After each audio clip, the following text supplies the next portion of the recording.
Modern life is demanding. The way we interact with the world is just brutal. Today, design is as much about helping us escape from these pressures as it is to make our day-to-day easier and smoother. We'll escape to the colorful world of design provocateur Karim Rashid.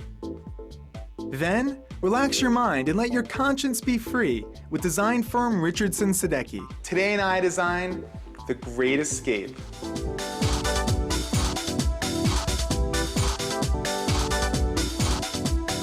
iDesign, revealing the style and performance and magic of world-class product design. How great design helps you work smart, play hard, and live well. Join design expert Eric Valenci as he takes us through the world of superior design. The world of iDesign. At 6'4" with an over-the-top personality, Karim Rashid is many things. Colorful, controversial, and above all, larger than life. Today, I get a guided tour inside the wild world of Karim Rashid. Karim Rashid has been a very busy man. The half-Egyptian, half-English design superstar has created and produced over 2,000 products throughout his career. With projects ranging from products, interiors, and fashion, to furniture, lighting, and art, he's well-versed in bringing his colorful vision to life. And like anyone at the top of their field, you could say that Karim Rashid was born to design. When I was a child, I was obsessed with design without knowing what really design is, without really defining it. So I remember, my first memories were things like, when I was 4 years old and I was drawing luggage. I was obsessed with this idea of moving because my family, we moved from London, England to Montreal, and we went by ship, by the Queen Elizabeth. So on the boat, I was obsessed with this idea of actually how you get all your life's belongings into a thing, into a container. So I was drawing luggage. So I think my first memories are that I was always drawing kind of things, let's say, in our lives. Karim Rashid. In 1993, Karim opened his New York City studio, building a team around him schooled in the Rashid way of design. His small staff navigates through a wide array of projects for international clients like Issa Miyake, Nambe, and Umbra, to name a few. Karim has designed everything from an award-winning trash can to sexy restaurant interiors, and everything in his office is done under the watchful eye of the seasoned veteran.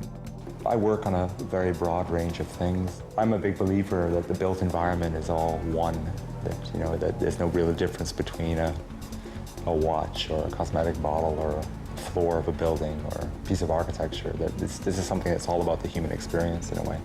So when I opened my own practice, I decided that I would really focus on staying as broad as I could.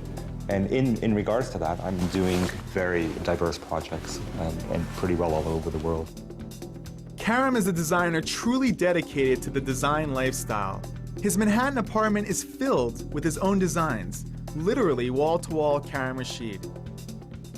Sitting here, we're on your sofa. I see you have a DJ turntable in the corner. It seems like the social experience is important to you and that you care about how people use your products and how they interact when they're using them. Right. Well, why would you have a product if it doesn't imbue some sort of experience and social experience? Then it's not doing anything for society in a way. So I think that I design with that in mind. I design with humans in mind. I design with experiences in mind. I think about it all the time.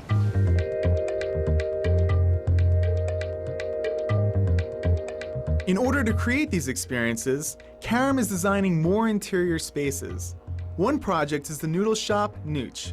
With 4 restaurants in Singapore, Karim's is the first in America. The challenge there was a very small space on a corner of Manhattan. And how can I make a small space seem really conducive to a fabulous environment without just feeling like you're in a tight cafe? To make the small space flow, Karim simply looked at the specialty of the house, a noodle-making technique that dates back to the 13th century. In a link that only his brain would make, Karim imagined the jumble of noodles on a plate as fiber optic cables streaming data to the high-tech Singapore of today. The flowing form became the motif for the entire design, from top to bottom. Actually, the floor of the shop looks like lines of information that are traveling, as if the data is running through the restaurant. With his noodles of data theme in place, Karim then focused on the details, the human level of the design. Everything maintained very soft edges. The tabletops curved slightly up at the ends, preventing spills from ever leaving the surface.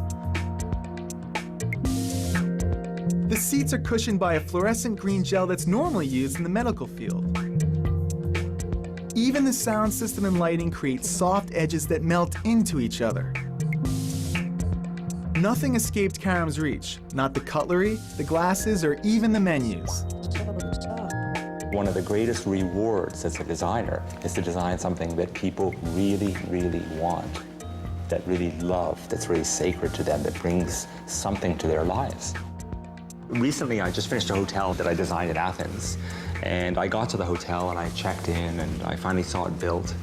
And I checked in very late, like 2 in the morning, and I woke up about 7 or 8. And out of the corner of my eye, I saw some of the furnishings, and I thought somehow I had dreamt that I went to the hotel because some of the furniture is what I have here in this space. I designed the shampoo bottles, and I designed the slippers, and I designed the bathrobe, and I designed the pen in the room. And I love the idea that I can actually contribute and touch all those different areas. In the human being, when you touch that little something that gives you that element of surprise, you feel alive. I think that life is complex in itself. So, really what we should be doing as designers is we should just make people feel better, making life simpler. Next, bring a friend and share the love. The furniture of Karim Rashid.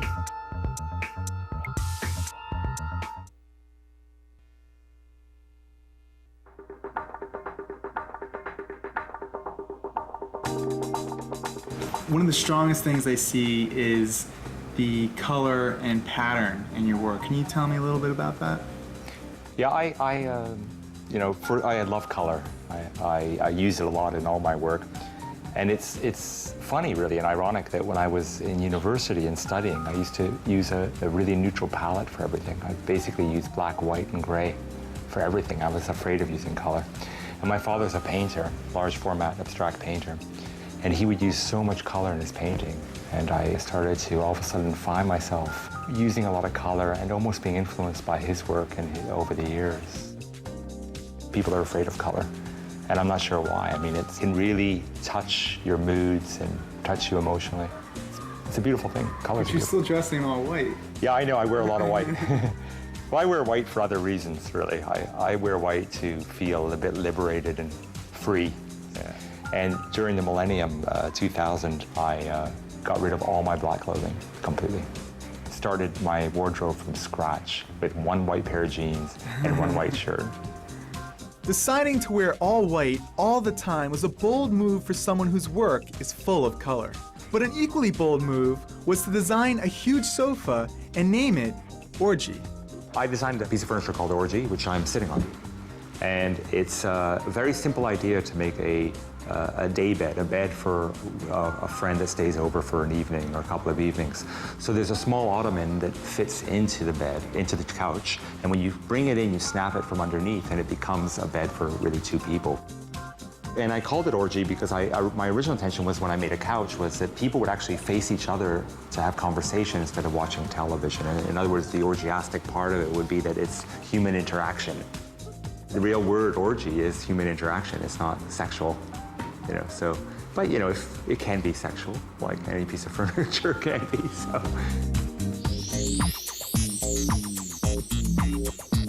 I'm not going to take full credit for the blob. There's been blobs around for a long time, but I made a series of furniture for a company in Italy called Edra, and the idea of the furniture was an extension of the beanbag chair. And we all know the beanbag chair. What I wanted to do is see if I can get a very soft, organic, beautiful, voluptuous, blobby shape that no matter how you sit on it, you always retain this nice, soft shape.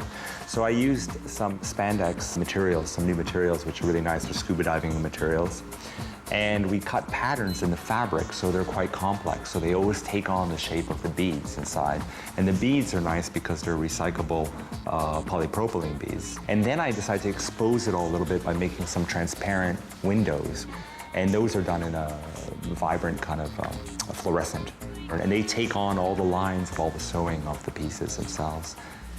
And then I made a chair called Meta Blob, and it's really a plastic formed blob that rocks that you can sit on and move around in.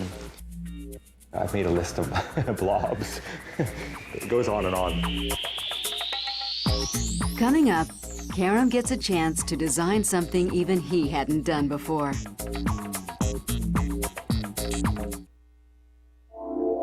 The iDesign Book of the Week is Blobitecture by John K. Waters. Blobitecture oozes with some of the most imaginative form makers in contemporary architecture and product design. From Philippe Starck's Lemon Squeezer and the Apple iMac to acknowledged blob father Karim Rashid's capsule chair, these designs share a disdain for straight lines and a penchant for soft edges. The computer-aided technologies that spawn these fluid forms let them leap from the designer's imagination directly to the factory floor. Armed with this flood of new tools, designers are just beginning to attack their potential to reshape our world. Don't try to run. No one is safe from the ever-expanding world of blobitecture.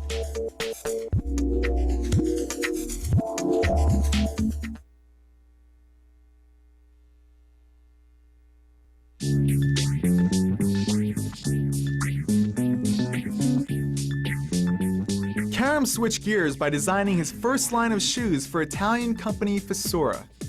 I've always loved the idea of designing shoes, so it was like my first opportunity to really do it. They're a little bit worn because I wear them a lot. You're looking at a very worn pair. But the idea of the shoe is that you have an upper sole, a lower sole, and you have an upper, and the upper is